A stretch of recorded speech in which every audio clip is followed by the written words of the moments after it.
오늘은 말씀대로 살다가 낙심될 때라는 제목으로 같이 말씀을 나누도록 하겠습니다. 우리가 신앙생활할 때 항상 평안한 것만은 아닙니다.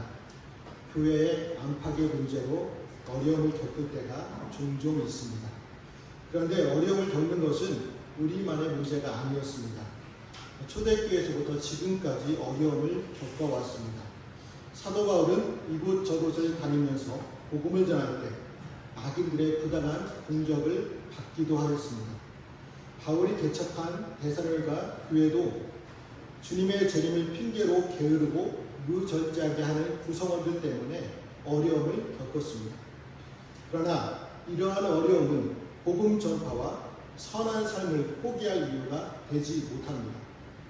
그리스도인의 능력은 어려움을 이겨내고 말씀에 순종하는 삶을 지속하는 데서 드러나기 때문입니다.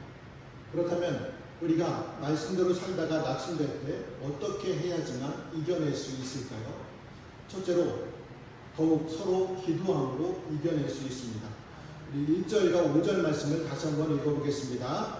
끝으로 형제들아 너희는 우리를 위하여 기도하기를 주의 말씀이 너희 가운데서와 같이 퍼져나가 영광스럽게 되고 주께서 너희의 마음을 인도하여 하나님의 사랑과 그리스도의 인내에 들어가게 하시기를 원합니다.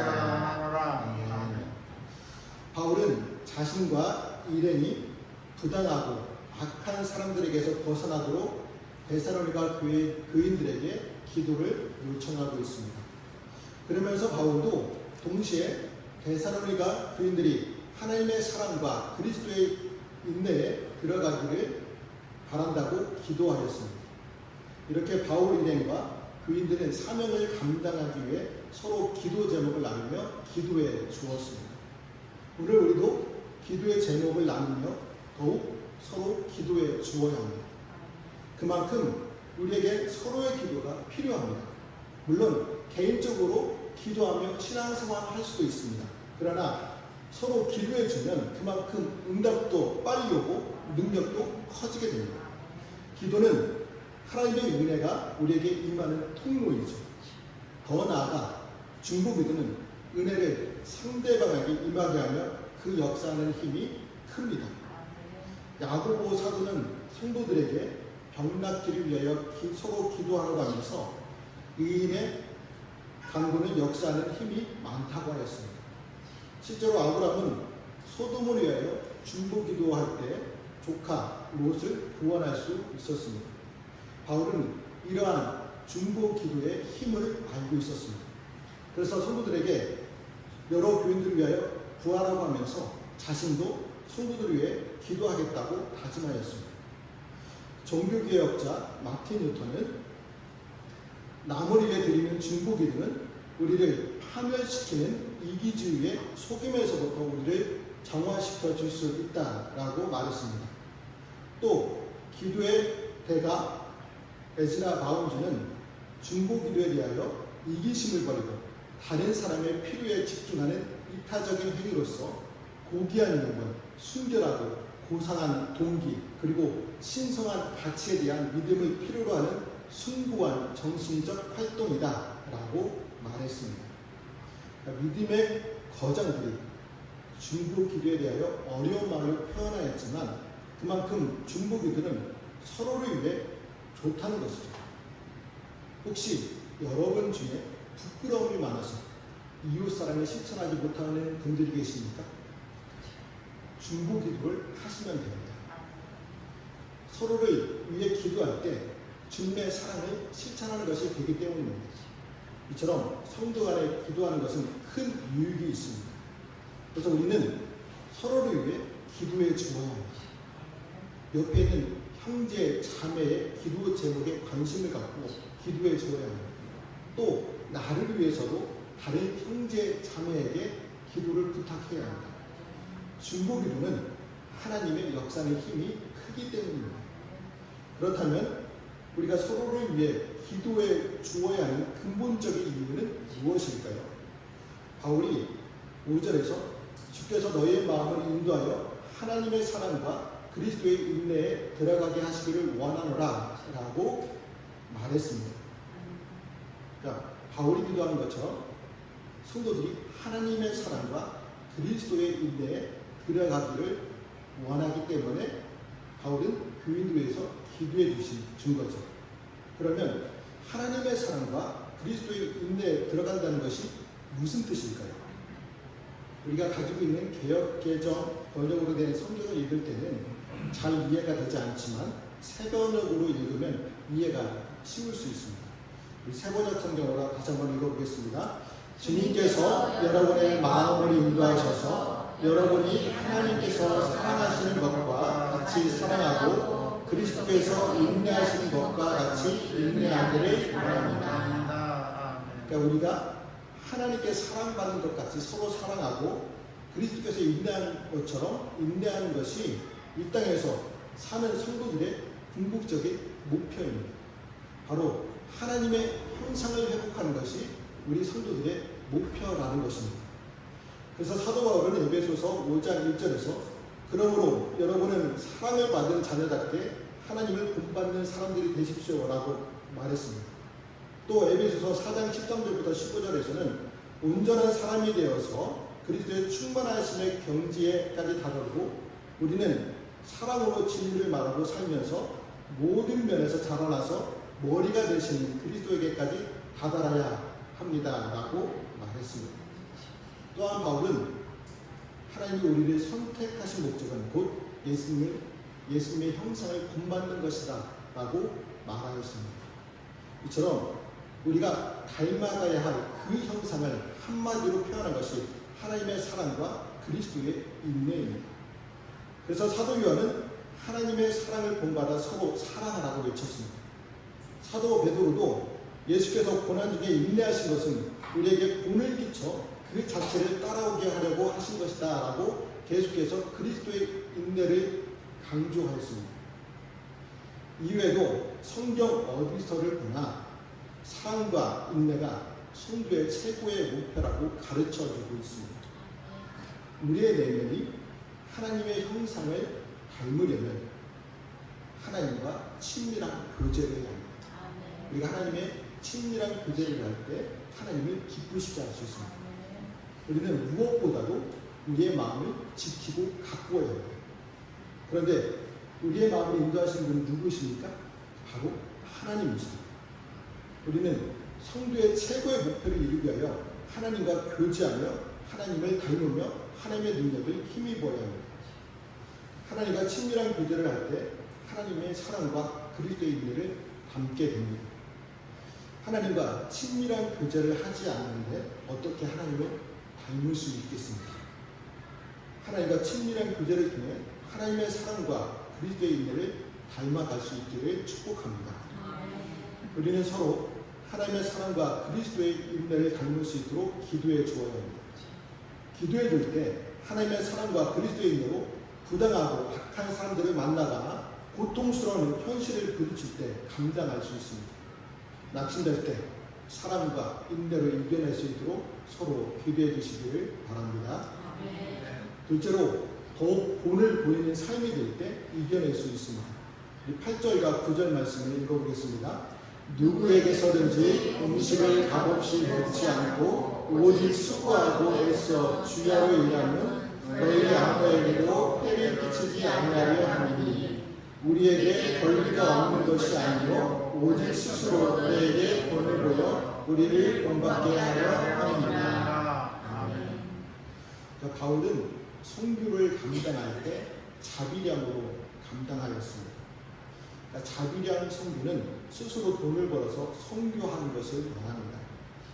바울이 자비량 선교를 하는 이유는 더욱 많은 사람들을 구원하려는 목적이 있었기 때문입니다. 바울은 특별한 기술이 있었는데 바로 가업으로 물려받은 천막 만드는 기술이 있었습니다. 그 기술로 돈을 벌어 생업과 선교를 감당하였습니다. 물론 바울은 사도로서 교회의 돌봄을 받을 권리가 있었습니다. 그러나 바울은 자기 권리를 주장하지 않았습니다. 도리어 어떻게든 성도들에게 경제적 부담을 지우려고 하지 않았습니다. 왜냐하면 바울은 성도들에게 부담을 주어 복음 전파에 장애가 오는 것을 원하지 않았기 때문입니다. 바울이 사도가 되었음에도 불구하고 자비량 선교를 한 것은 그 당시 초대교회들은 다 가족교회였기 때문입니다. 지금처럼 교회 안에 많은 교인들이 있지 않아서 재정적으로 충분하지 않았습니다. 그래서 바울은 교인들에게 경제적 부담을 지우지 않기 위해 자비량 선교를 감당했던 것이죠. 이러한 바울의 모습이 데살로니가 교인들에게 모범이 되었을까요? 아니면 안 되었을까요? 당연히 모범이 되었겠죠. 데살로니가 교인들은 바울의 헌신적인 모습을 보고 헌신적으로 신앙생활을 감당하였습니다. 이렇게 성도는 다른 사람의 유익을 위해서라면 자기의 마땅한 권리도 포기할 수 있는 성숙한 신앙을 가져야 합니다. 나의 할아버지의 전쟁이라는 책에 나오는 이야기입니다. 한 팔을 잃은 채 고향의 거리를 돌아다니던 한 상위 군인이 있었습니다. 어떤 사람이 어쩌다가 팔을 잃었습니까? 라고 물었습니다. 그러다 그는 잃은 것이 아니라 주었소 라고 대답했다고 합니다. 그 할아버지는 자신의 팔이 전쟁의 피해로 사라진 것이 아니라 조국과 전우들을 지키기 위해 스스로 내어준 것이라고 생각하였기 때문입니다. 많은 사람들이 개인의 권리만을 주장하는 이 시대에 경종이 될 만한 이야기이지 않습니까? 사람들은 자기 희생이라는 성경적 가치관을 바보스러운 것처럼 생각합니다. 그러나 자기 희생은 공동체 전체의 유익에 없어서는 안 될 중요한 요소입니다. 어떤 공동체든 그 공동체가 오직 발전하는 데에는 분명 그 공동체를 위해 희생하는 사람들이 있습니다. 사도 바울은 교회를 위해 자비량으로 선교 사역을 감당하였습니다. 그로 인해 시간을 잃거나 사도로서 누릴 권리를 잃은 것은 아니었습니다. 단지 그 모든 것을 데살로니가 사람들의 영혼을 얻고 견고하게 하기 위해 준 것뿐이었습니다. 미숙한 사람일수록 주는데 인색합니다. 자기만 아는 사람은 남을 위해 희생할 줄 모릅니다. 그러나 바울은 성숙한 신앙인이었습니다. 자신의 마땅한 권리를 포기할 줄 알았기 때문입니다. 이처럼 자기 권리를 포기할 줄 아는 바울의 성숙한 신앙은 결국 데살로니가 교회에 큰 유익을 주었습니다. 바울이 처음부터 성숙한 신앙인이 된 것은 아닙니다. 주님을 만나고 주님을 닮아간 것처럼 우리도 주님을 닮아야 합니다. 주님은 인자가 온 것은 섬김을 받으려 함이 아니라 도리어 섬기려 하고 자기 목숨을 많은 사람들의 대속물로 주기 위해서라고 말씀하셨습니다. 또한 바울은 고린도후서 8장 9절에서 부유한 자로서 너희를 위하여 가난하게 되시는 그의 가난함을 인하여 너희로 부유하게 하기 위해서라며 예수님의 은혜를 소개하였습니다.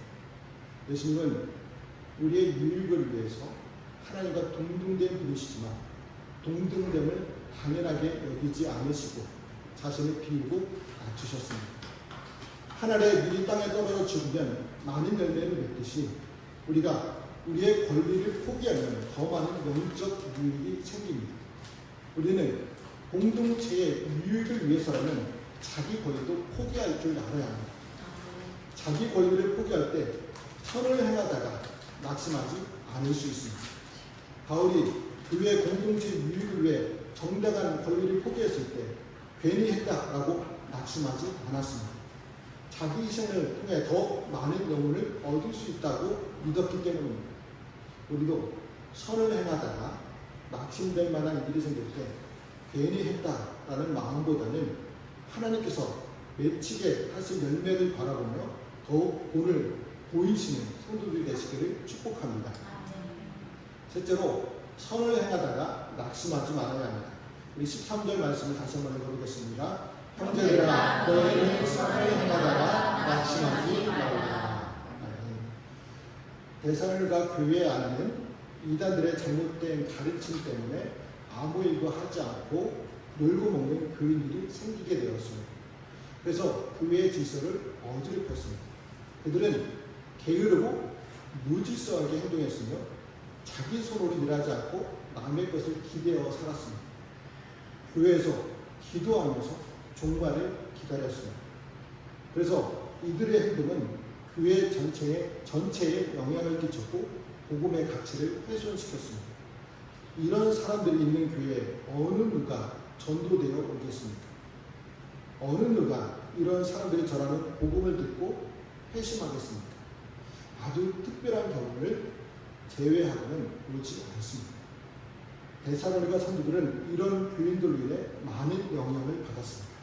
어쩌면 매우 신경이 예민해져 그들을 비난하거나 한쪽에서는 그러면 우리도 일하지 말고 재림 준비나 해야 하는 것이 아닌가 하고 낙심에 빠졌을 수도 있었습니다. 선량한 그리스도인일수록 공부하는 사람을 도우려고 합니다. 선한 일은 그리스도인으로서 매우 고귀한 행동입니다.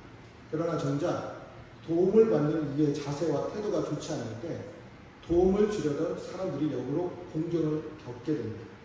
그럴 때마다 하나님의 말씀에 따라 사는 것이 어렵게만 느껴집니다. 그런 성도들을 향해 바울은 선을 행하다가 낙심하지 말라고 위로하였습니다. 하나님의 말씀에 따라서 산다고 하여 모든 일이 좋지만은 않습니다. 우리를 자꾸만 낙심하게 만드는 일들이 생깁니다. 알아주는 사람이 없을 때 낙심이 될 수도 있습니다. 선을 행하지만 오해나 핍박으로 인해 괴로움을 당할 때도 있습니다. 선을 행하다가 건강이 나빠질 수도 있습니다. 전도자로서 바울은 사람들에게 하나님의 사랑을 전했지만 수없는 공경을 당하였습니다. 아무리 선한 일일지라도 실패하는 경우가 있으며 악한 사람이 나보다 더 잘되는 일을 보면서 낙심이 될 때도 있습니다. 그러나 우리의 선한 삶은 낙심 없이 계속되어야 합니다. 왜냐하면 우리가 한 수고들은 주 안에서 절대로 헛되지 않기 때문입니다. 조금만 참으면 그 수고가 씨앗이 되어 반드시 열매를 거두게 됩니다. 우리가 선한 일을 위해 성도가 된 것도 믿음 때문입니다. 선한 일을 하는 과정도 믿음으로 하는 것입니다. 그래서 선한 일에 대한 결과도 믿음으로 바라보아야 합니다. 주님은 겟세마네 동산에서 죽음의 고통을 앞에 두고 낙심할 수도 있었지만 하나님께 나아가 기도하셨습니다. 오직 하나님의 뜻만을 이루겠다는 순종을 다짐하여 마침내 승리하셨습니다. 오늘 우리에게도 이런 자세가 필요합니다. 선을 추구하다 보면 뜨거운 태양볕 아래 사막길과 같은 어려운 길을 만나게 마련입니다. 그러나 낙심하지 않고 계속 나아가야 합니다. 다른 사람들이 뭐라고 해도 무엇을 하든지 간에 성도로서 또는 교회로서 감당해야 할 사명은 분명합니다. 주어진 직업과 일상생활 그리고 교회가 해야 할 사명들을 흔들리지 말고 성실하게 감당해야 합니다. 이것이 바로 선을 행하는 삶입니다. 저와 여러분은 늘 주님을 생각해야 합니다. 엔도 슈샤크의 시인의 시에 이런 내용이 있습니다. 예수를 생각하고 나는 일의 실패에 실망치 않는다. 오늘 우리에게 필요한 말이 아닐까요? 말씀대로 살다가 넘어질 때 주님을 생각하면 다시 일어날 수 있습니다.